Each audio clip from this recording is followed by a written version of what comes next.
ಕನ್ನಡ ಸಾಹಿತ್ಯ ಸಮ್ಮೇಳನದ ಶುಭಾಶಯಗಳನ್ನು ತಿಳಿಸುತ್ತಾ ನನ್ನದೊಂದು ಚಿಕ್ಕ ಕವಿತೆ ನಮ್ಮ ಸಮ್ಮೇಳನದ ಅಧ್ಯಕ್ಷರ ಬಗ್ಗೆ. ನಲಿದಾಡುವ ನವಿಲುಗರಿಗಳ ಹಾಗೆ ಪ್ರಶಸ್ತಿಗಳನ್ನು ಮುಡಿಗೇರಿಸಿದ ಅಧ್ಯಕ್ಷರೇ ನಮ್ಮ ಸಮ್ಮೇಳನದ ಅಧ್ಯಕ್ಷರು. ನಲಿದಾಡುವ ನವಿಲುಗರಿಗಳ ಹಾಗೆ ಪ್ರಶಸ್ತಿಗಳನ್ನು ಮುಡಿಗೇರಿಸಿದ ಅಧ್ಯಕ್ಷರೇ ನಮ್ಮ ಸಮ್ಮೇಳನದ ಅಧ್ಯಕ್ಷರು. ಪ್ರಶಸ್ತಿಗಾಗಿ ಇವರು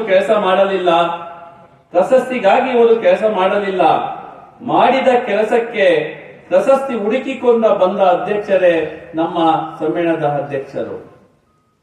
ರಾಷ್ಟ್ರ ಪ್ರಶಸ್ತಿ ಬಂದಾಗ ಕೂಡ ತಗ್ಗದೆ ಬಗ್ಗದೆ ಗರ್ಭ ಪಡದೆ ಇದ್ದ ಅಧ್ಯಕ್ಷರೇ ನಮ್ಮ ಸಮ್ಮೇಳನದ ಅಧ್ಯಕ್ಷರು.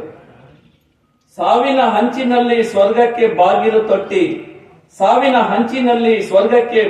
ತೊಟ್ಟಿ ಮತ್ತೆ ಏನು ಮಾಡುವುದು ಇದೆ ಎಂದು ಭೂಮಿಗೆ ಬಂದ ಅಧ್ಯಕ್ಷರೇ ನಮ್ಮ ಸಮ್ಮೇಳನದ ಅಧ್ಯಕ್ಷರು.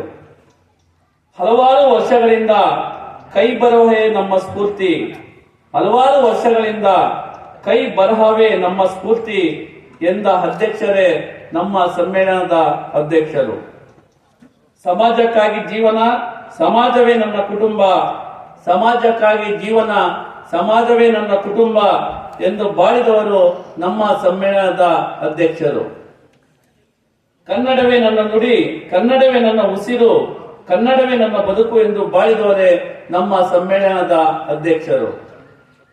ತಮ್ಮ ಕಡೆಯ ಜೀವನವನ್ನು ವಿದ್ಯಾರ್ಥಿಗಾಗಿ, ಶಿಕ್ಷಕರಿಗಾಗಿ ತಮ್ಮನ್ನು ತಾವೇ ಅರ್ಪಿಸಿಕೊಂಡವರೇ ನಮ್ಮ ಸಮ್ಮೇಳನದ ಅಧ್ಯಕ್ಷರು. ಇವರಿಗೆ ದೇವರು ನೆಮ್ಮದಿ, ಆರೋಗ್ಯ, ಮತ್ತಷ್ಟು ಗೌರವಗಳು, ಸಮಾಜಕ್ಕಾಗಿ ಜೀವನವನ್ನು, ಸಮಾಜವೇ ನನ್ನ ಜೀವನವನ್ನು ಎಂದಿರುವ ಅಧ್ಯಕ್ಷರಿಗೆ ಶುಭವಾಗಲಿ ಎಂದು ನನ್ನ ಕವಿತೆಯನ್ನು ಮುಗಿಸುತ್ತೇನೆ. ಜೈ ಹಿಂದ್, ಜೈ ಕರ್ನಾಟಕ ಮಾತು.